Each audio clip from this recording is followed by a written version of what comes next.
sort of squad you expect to sort of go that far. It's just a great way to go into the semi-finals. I've always rated him, and he's come good this tournament.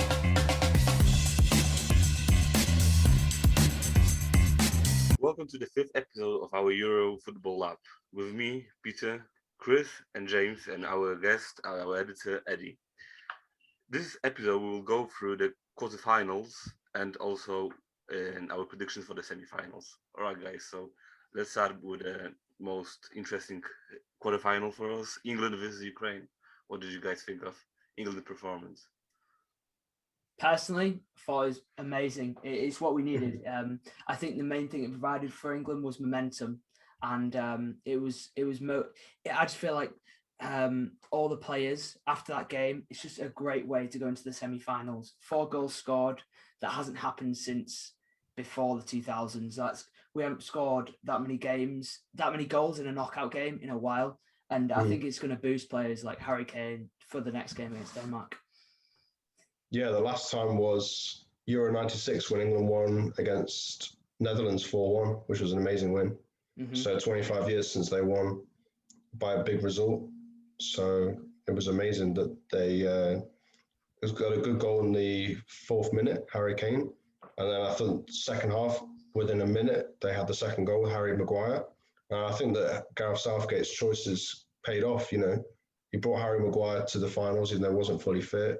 Brought Jordan Henderson to the finals, wasn't fully fit. Both scored. So he's got all the big decisions right now. So the main thing is that they can beat Denmark on Wednesday. Yeah, I think we played really well. Even like from the start. I mean, usually it's quite nervy in the first 20 minutes, but we just straight in a tank, goal in 4 minutes, and it just settles the nerves. That gives the players a bit more sort of freedom to not be nervous like I thought they were in the Germany game, and just play sort of freely as they did. And a lot of people have said that Grealish was sort of the player who made the goals in Germany game, and it actually showed that Luke Shaw can do that now, and he managed to have a role in a lot of the goals. I felt like it was a performance that showed a lot of strengths that England otherwise have not shown in her game. So it was really impressive. It was really good. Yeah, I think England played really well.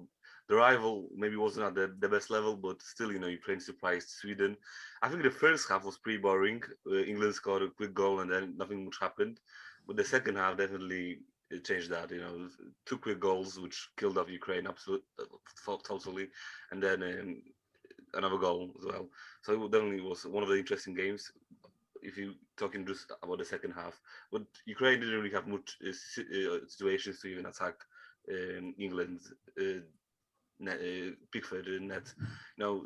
England is the only team that didn't concede any goals this Euro. So some people might criticize Southgate, but I think we need to give him the praise about how defensively he can prepare his team, and I think he did this this tournament.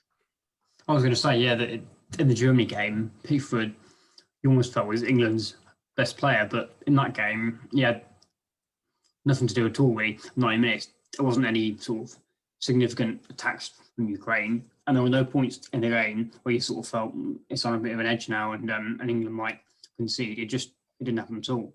And I was in an earlier episode, people might remember I said England's defensive sort of abilities were poor, and I was clearly wrong because we've not conceded a single goal in 5 games now, which is unbelievable. I think as well is that a lot of people in 2018 said that the reason we got far is that we didn't play like a tough team, and actually we just sort of scraped through on penalties against Colombia and 2-0 against Sweden. And this actually shows that we've beaten Germany, and against perhaps a team that we should be beating anyway, Ukraine, we've not only beaten them, we just walked straight through them. We've not even it was never in doubt really, and we've shown our talent. I think now other teams, Denmark, and then if we get to the final, an opponent there, they'll look at this and think England are a tough team, and we don't want to play them. So it's really like a statement as well, I think, for other teams. And the other thing is that we didn't need. Sorry, Eddie. I was going to say that we didn't use a lot of energy. So by using all 5 subs, Harry Kane got 20 minutes break. I think we were able to take off Calvin Phillips. So it was, in general, everyone got game time, like Jude Bellingham, Jadon Sancho. So everyone got to play. So he's keeping the players happy. The players seem content. And it seemed that the players should be well rested in terms of they should be ready for the Denmark game, because Denmark obviously won in 90 minutes. So it was really important that they won this game in 90 minutes. Well, yeah, it was the same point as James. Like, we've got so many options, especially in the midfield. Like, some amazing players just don't get played. I feel like the class we've got this year, the quality of players has just been shown. Like, it's Ukraine, we beat them 4-0, but just the amount of options we've got, especially in the midfield and the attack, the attacking midfielders, we just have a lot of options, and I think it's great. We didn't. Grealish was not needed. It was just a positive, and he's debatably one of the best players in our team. So, yeah, the guy I was watching it with in the pub, he asked me at one point, "Where's Rashford? Is he injured?" And the fact that we can have players like him and Grealish and Foden, who are perhaps their star players for their club, on the bench and not need them at all, it says a lot about the sort of ability of the team and how the team's got such strength in depth. And we always say about Man City that their sort of ability is their strength in depth, where if they've got players that are injured or they're playing reserves like in the League Cup, it can still be like a top class team. And England have got that now as well, where if you think Trent is not in the squad through injury and Luke Shaw has just been amazing a fullback, so it shows that the strength in depth is there. So if there are injuries, or like with Gascoigne in 1990, where he gets a yellow card, well, I know rules are a bit different now.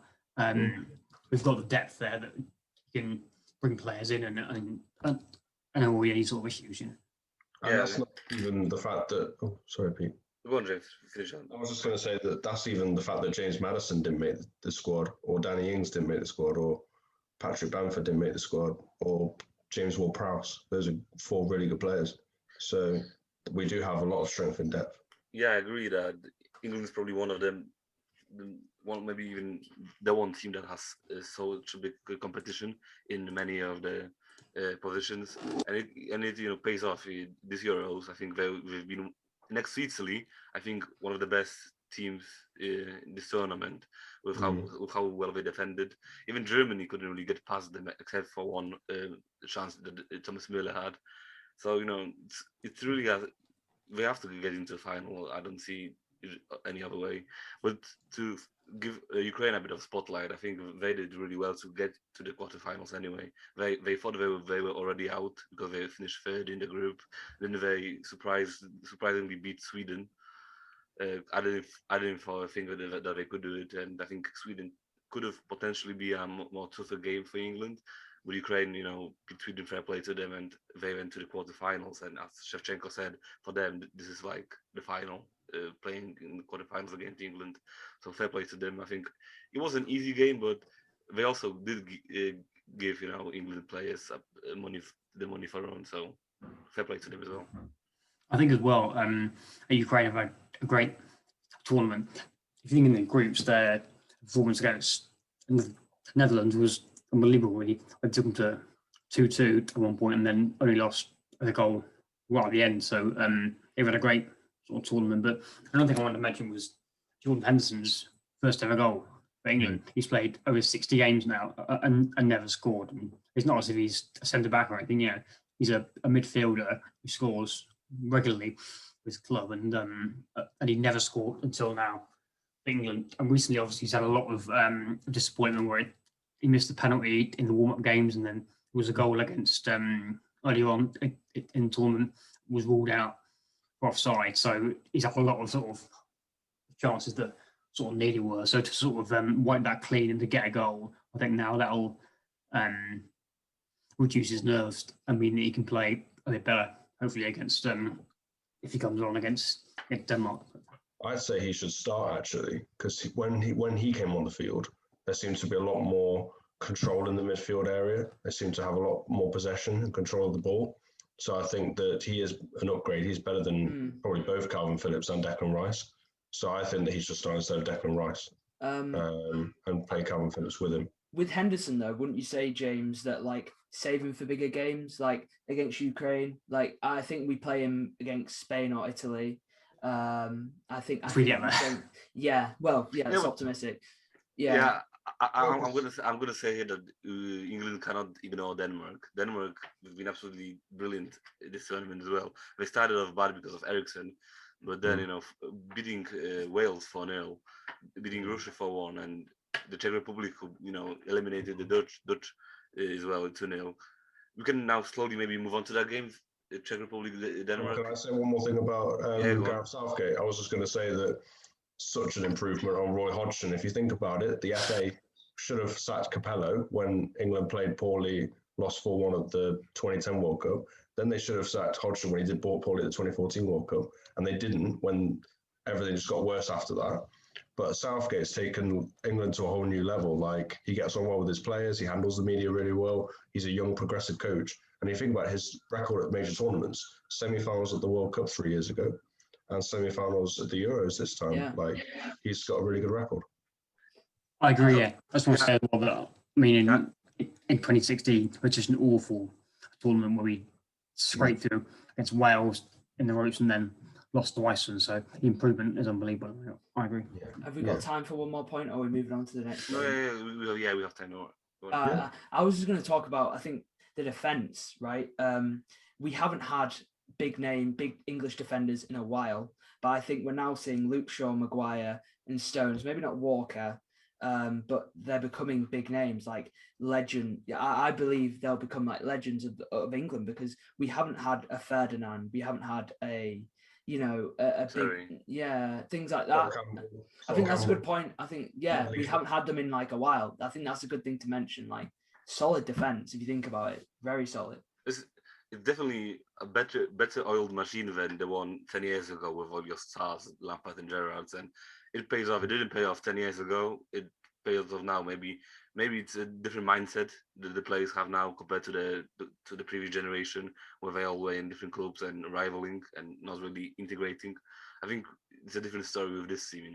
Maybe the team is more matured. Well done. Fair play to them. I was going to say Sorry, Pete. I was going to say, 2004, 2006, when they got knocked out quarterfinals to Portugal all the time. Maybe you had, I like Sven-Göran Eriksson, but maybe that foreign coach, you should actually, Poland having that Sousa guy, they should have a guy that's from the country, because I think they care more. If it's a guy that's English, we'll care about England, or if it's a guy that's Polish, we'll care about Poland. So I think maybe the Sven-Göran Eriksson, he didn't care, or he's on a massive wage, or he can't really communicate with the players or bring them together if there's some Gerrard, Lampard. I think it helps. Southgate knows the players, the youth teams, like he's seen them sort of. Of course. He's friends with the pundits as well. Like, the pundits are very close to Gareth Southgate. They played with him. But I disagree with. I disagree. Pete. Yeah. You got Hodgson. And Hodgson. That's true. And Steve. Well, it's also, Pete, like, it's their job. Like, they're getting paid a lot of money. A coach. Yeah, that's I don't think. Like, just because it's not where they're from, I don't think that would affect it. Why was Portugal always knocking England out, or why did they always fall to Argentina in 1998, or why did they always fall in 2002? Why do they have a different James, we have to accept that not one team. There will be tournaments where a team performs badly, even though you expect them to do well. And Portugal was strong at that time, maybe stronger than England. And it's not always the coach's fault. It's maybe sometimes the player's fault. I just say, James, you're talking about I got knocked out. England won against Colombia in that penalty shootout, so he has changed the culture that England are making new history. Be that psychological. Maybe it's this generation of football. I think it's the players. I think the players. I want to say one thing. Foreign managers. Let Chris. You mentioned we got knocked out in '98, James. The manager then was Glenn Hoddle, who's from England. So that's just a bit earlier now. No, I'm saying and we've had McLaren, and so I can understand it. But I think benefit is. And foreign managers are. In the youth. And foreign managers are not always bad. With Poland, a Dutch manager, Leo Behacker, made Poland first time qualified to the Euros 2008. It was the first time Poland qualified with a foreign manager. So it's not always bad. I think all I was saying was that Southgate has changed the culture, because England was psychologically couldn't beat Germany at major tournaments, psychologically couldn't win a penalty shootout. Now they can. So he's changed, and all the pundits say he's changed something. He's changed the culture. It was bound to end. The press always like Gareth Southgate, though. They've always been on his side. Yeah, the FA said they'd keep him on if they lost to Germany. Like, yes, he's done well, but the fact is, I wouldn't go on the press on that. There's something dodgy going on there. It was bound to happen. It was bound to change. It was bound to England beat Germany in a knockout stage. It's Germany. Look at Germany. How many cups they have won? They're like the best European teams in terms of winning trophies. Yeah. So it was always hard to beat them. Yes, I'm so happy. I mean, I think that Germany win, I hope it pushes us on for the rest of the tournament. I know we've been talking about England a lot. Do you want to move on, Pete, to the next game? Yes, I'm happy to move on. James disappeared. But we can move on. He'll join us. All right, let's move on to Czech Republic and Denmark, as Denmark is England's next rival in the semi-final. Were you surprised that Denmark won? Or? Personally, no. I expected them to win. I think they're a decent team, and actually, I think England can be a little bit worried about that game. I know we've beaten Ukraine convincingly now, but they did beat Wales unbelievably well. It was 4-0, I think, in that game, or 4-1 against Wales. So I think Denmark were actually a really good side. I wasn't surprised they lost. They beat the Czech Republic. I think if you look at their sort of tournament run, if you sort of discard a first game with the Ericsson issue, they lost to Belgium. Belgium are a good side, and they won all the other games. So they've actually, I think, had a really good competition, and they're a side to be fair, I think.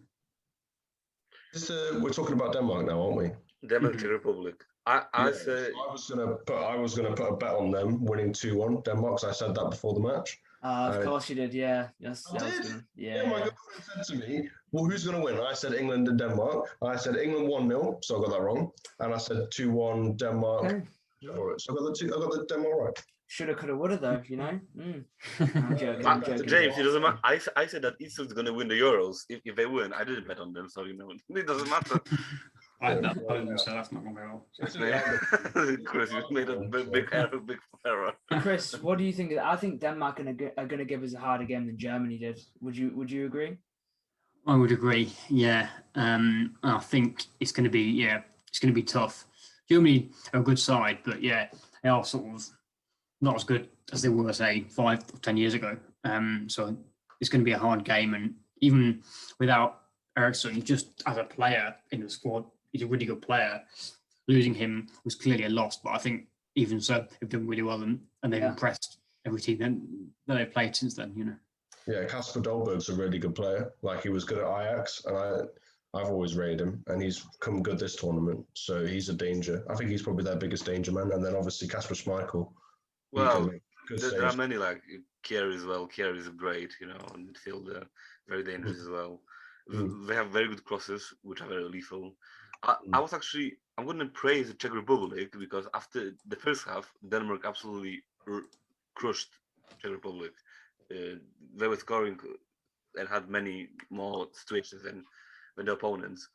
But in the second half, Czech Republic, you could see that they started attacking from the get-go, and I think it took them 5 or even less minutes to score the first goal, and then it opened the game, which made Denmark a bit stressed.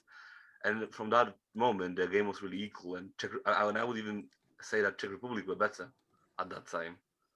So Denmark is a great team. I think they're gonna give a stronger performance than Germany, but they do have their weaknesses, and I think maybe the energy might run out, because I saw that against the Czech Republic, that the tiredness is starting to show in many teams now. You've also got to remember, like Denmark, they've been conceding goals. England still not conceded a goal. Like you've got the bookies. We're going to be favourites, and you've just got to back England. And I respect Denmark. The journey on the tournament's been insane, but I don't know, this whole feeling of I don't know if you guys have had a feeling about this.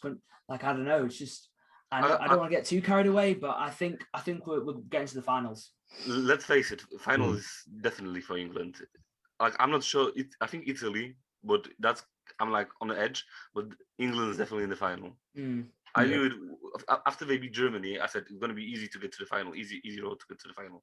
Yeah, I would say. Forgot to mention Patrick Schick. Like he's so good. Four goals. 5 goals now. Five goals. Yeah. So like, Ronaldo, so he's winning the Golden Boot. I'd love him to sign for Liverpool, but obviously they don't want any of the good players from the Euros. So it looks like AC Milan getting Bayern Leverkusen's Schick by the look of it. Mm-hmm. And Sancho to Man United.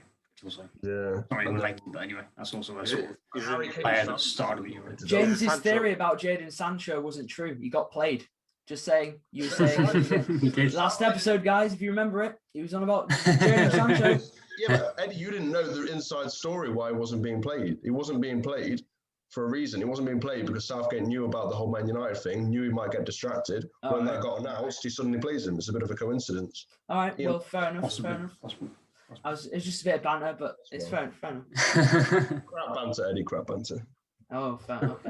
Oh, shots fired, shots. Don't make me come in there when I'm back. No, yeah. I think, I would say, I think England will find it hard against Denmark, but I can see us getting through but we might concede our first goal, I think. Which would be a shame, but it's going to happen sometime, can't go, well, it's unlikely we'll hold tournament without conceding a goal. And it would be ironic if we won the tournament and then the only game that we've not won was against Scotland. That would definitely be that's the thing that we're talking about for years and years, even when we won it, couldn't be them. So maybe that'll happen. England are the only team at the Euros history to have not conceded a goal in the first 5 games. Yeah, the England's defense is absolutely immaculate. I think Scotland was the closest to score a goal against England. Yeah, that's crazy. More than Germany. Well, I guess more though against Germany had one situation, to be fair. Thomas Müller in the 80th minute. But wasn't that Sterling that messed up, not our defence? Or what would you guys think about that? Sorry, we're going back a bit. Wasn't Maguire that missed it? I thought Sterling first made a mistake, right? No, it was Sterling, how he sort of he tried to pass back. Maybe he was passing to Maguire and then it's sort of just gone straight through to Muller. I was surprised he missed everyone because he's a decent player, but he didn't even hit a target. And Pickford will sort of make himself big and protect a lot of the goal, but we'd expect him to at least hit the target there. So I was surprised, but it's impressive that you can sort of, even in that situation, Pickford's got the sort of ability to put him off or to protect his goal like he did, I think. All right, so I think now we talked about 2 quarterfinals. Denmark definitely deserves to go through. Czech Republic is a bit of shame. We had a good defense, but at the end of the day, Denmark was too strong. But let's move out now to the other side of this tournament. And the third game, Spain versus Switzerland. What a shame. I was really, really, really rooting for Switzerland. Same. Oh, I wanted to mention one cool fact, by the way. Denmark won the Euros in 1992, which obviously was a while ago, but... And they won it. They didn't qualify for that tournament. Yeah. They went in. Yugoslavia. Yeah. Anyway, going back to should we go back to the game or do you get... Sorry, I just want to... Spain, I was going to say. No, I'm opinionated about this. The penalties were awful. We've had penalties, I don't know, over the years. Well, players have just been scoring left, right, and centre. Very rarely. What game are we talking about now? The penalties in the Switzerland-Spain game. Yeah. Sorry, I thought that's the game we're on, guys. Yeah, we are again. Yeah. I was just when I saw them penalties, I was just embarrassed for both teams, to be honest. Yeah, the worst thing is Switzerland had it in the hands because Spain was the first one to take the penalty, and I think Busquets missed or Sommer saved it. And I was like, Switzerland have it in hands to knock Spain out, but they messed it up as well. Yeah, Spain have not got an amazing record on penalties, as far as I'm aware. But I think, I was not happy Switzerland went out. I think a sort of an underdog, a bit like Denmark, where a lot of people wanted them to go far. But to get to the quarterfinals is really good for them. I know they've got Shaqiri, who's like a top player, but a squad is not sort of squad you'd expect to sort of go that far. But to get to the last 8 is really impressive for them, and to get through 2 penalty shootouts, and then after the first one being so sort of knackered after that, then impress against Spain again and take it that far was really impressive. Yeah, let's put some praise on Switzerland. They came third in their group. They took on the world champions, beat the world champions on penalties after extra time, and then took Spain to extra time as well. Shaqiri in that top goal, and nearly beat Spain on penalties. So they deserve a lot of respect. And the thing is that Spain team is very average. Like they stumbled group stages, and they had 1 win. That final win, I think was it? 5, yeah, I think in the last game. So Spain, they're not the team they used to be 8-9 years ago, because they've had a lot of players retire. So they're very beatable. I think Spain, yeah. I hate the team that won the least to win is Spain. They haven't been playing great football. They are lucky to be in the semi-final after struggling against Croatia, conceding 3 goals, struggling against Switzerland, struggling against Sweden, struggling against Poland. It's absolutely, madness that they are here. Mm-hmm. But if they beat Italy, I will not complain, because then no, come on, Spain, we believe in you. Yeah, you never know. You never know. Maybe England would beat Italy, but they will lose to Spain. Maybe Spain is like Portugal. Portugal 5 years ago won it. Like they were very lucky to win it. They drew all the games and only won 1, and they won the Euros. I was looking at the odds though, and it's fairly sort of equal in that game, Italy against Spain, and I was surprised really. So I would say Italy clear favourite. Spain have not really impressed as much as they did. If you think of the time of like David Villa and Torres and all those sorts of people in like 2008 on to 2012. So I think they'll lose against Italy and go out. But yeah, it'd be a shame for England. That'd be an easier game for us. But yeah. Yeah, I think Italy. Well, it's going to be the first game where Spain will be tested by our strongest team, I think, and we can move now to Italy. Italy, Belgium. I said that Italy will win, and they did win it. I think that was one of the more interesting games, like in the quarterfinals with England, Ukraine, and Italy, Belgium. What do you guys think? I think Belgium, if you think about it, it's their golden generation. Is that their last chance now? Eden Hazard. No, they don't have any more chances. They're out now, and Eden Hazard was injured, wasn't he? No, I'm saying that golden generation of talent for them, is this like the last chance they'll have at winning a major tournament unless they can come up with the goods next year? I think they can. Now. But it's a disappointment for them to the quarterfinals with that talent of a squad. But I mean, they did have a tough draw. Well, Belgium. There was one big disappointment. Romelu Lukaku. Yeah, but I think Italy, they look very strong defensively. Like Martin Keown said, the grandfathers of defending, Bonucci and Chiellini, look really strong. And then Lorenzo Insigne as well up front, and Ciro Immobile. They've got weapons up front, so they do look very, very good on the attack as well. So I think they deserve the win, especially when they had that disallowed goal as well early on. I think Belgium, though, actually, they could have won the game. There are 2 chances where they sort of missed it, an open goal almost. A Lukaku header, and there was one sort of on the ground right outside the goal as well. So they could have won that game, and Italy could have gone out. So I wouldn't say they got sort of walked over or anything like that. They actually played all right, and they could have gone through. But yeah, I feel like the thing is, with the World Cup being so close now, because obviously Euros is a year later, it's only sort of 18 months until the sort of Winter World Cup in Qatar. I feel like they can go for one more, but certainly they're sort of on a downhill now where it's going to be hard for them to replicate a semi-finals of 2018. So I'm not sure if they'll do well at the next sort of tournament, but I see with England, our sort of golden generation, it didn't achieve, and now we are achieving. So I don't know.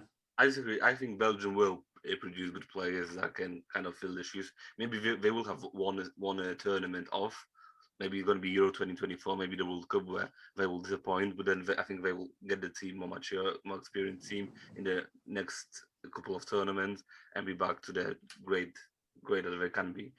Italy are just too strong. I think this tournament. The only thing I can say that Immobile, that was the disgusting behavior by Immobile, where Absolutely. he tried to get the penalty, and then when they scored, he just miraculously miraculously. I'll bleep it. Yeah, I've seen that. Yeah, where yeah, no, I've seen that clip where he's like down on the floor, like touching his knee, and the look on his face is almost as if he's broken it. It's like a red card thing, and then he just sort of stands up and he's like, "Oh yeah. It's fine now." We also see a lot of players faking head injuries because, well, I don't know. I've seen it in a few cases because the referee has to stop it then, don't they? And moving on, I think this is going to be a problem. Okay, we've got a Denmark game, but if we do and we get to the final, this Italy style, they're known for diving. And I've had a lot of experience watching England and them giving away penalties in the box. And I just don't want that to happen again. I know I'm thinking very far ahead, but what do you guys think about that style where they are known for diving? And yes, go on, James. I was just going to say Italy on a 32 match unbeaten run now, so they are going to take some stopping. I think that Belgium also had the penalty was very soft penalty for Belgium, but I think that the referee wanted to put some faith as well in the game and make the game more interesting because it was 2-0 to Italy as well, so that kind of spiced the game up a little bit with that penalty. Wouldn't you say Italy have come from nowhere, really? They didn't qualify for the last World Cup, which is amazing. Yeah, but as I told you, they were really working hard. Roberto Mancini definitely picked a great squad. They have Chiesa, Bonucci, Chiellini, still, the old dogs, still great. Manuel Locatelli and Donnarumma, great keeper. And even in the Nations League in autumn, they were playing really well. They won the group and they are in semi-finals. Really sort of turned it around. I was going to say, Mancini have won all their games in the group and they've stormed through now. So I think they fit them really well. Coming back to the Immobile situation, I think that UEFA or FIFA should have made the rules more tougher because it's ridiculous. Most of the fouls are, they are simulating. It's not even a foul. They're pretending they're hurt, and they give very easy fouls. What do you guys think of that? I hate that. I hate the way. Yeah. This whole. I just don't think it's going to get worse and worse. Do you think? I just see it going. Look at 10 years ago and look at now. Do you think it's going to keep progressing where players are going to, appeal for stuff that's, do you get what I mean? Now you can get a penalty by touching someone's face, I think. Yeah. It's terrible because it's played in a slow motion, and it's everything's always going to look worse in slow motion. True. This will sound like really controversial opinion. I can understand sometimes why players dive because sometimes a defender is grabbing hold of you and it's a foul, but unless you go down, it won't be given. So if you could stand up, even though it's a foul, if you do stand up, it won't be given. So almost players are forced to dive because referees won't give a decision, and they should, if unless you go down. So that's kind of, I think that's a factor, and that needs to change. They need to update that sort of guideline and say even if you go down, it's a penalty. I think now we need to move on to our quickly to our predictions for the semi-finals. Italy, Spain on Tuesday, 8 p.m. and England versus Denmark on Wednesday, 8 p.m. I think I'm gonna go right now. Italy 3-1 against Spain and England 2-1 against Denmark. Okay, I'm gonna say that Italy will win 2-0 against Spain in 90 minutes. And then I'll say that England will scrape past Denmark. I think it will be 2-1 in, let's say, I'm not sure, 90 minutes or maybe extra time.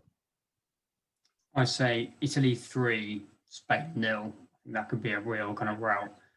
And then I can see England winning 2-1 against Denmark with it 1-1 at 90 and then extra time. And it could be hard, and then that will set up obviously Italy against England in the final. Okay, for me, Italy winning 2-1 against Spain and 3-0 England just coming home. Very optimistic. The cursor said he All right, guys. So, 60,000 fans at Wembley on Wednesday. yeah, and now all the games are left. 3 more games at Wembley. No more games in the other. Exactly, that's my point, boys. Forgetting about that. Even work in Scotland, It's mate. already. It's already Yeah, came home. Scotland are already, they basically are in England. So there you go. They're basically home. oh. Don't say that. I think you started now. I think you started something.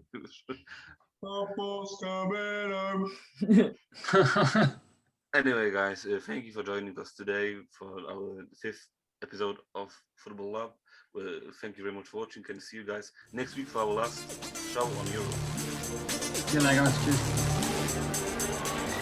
Cheers.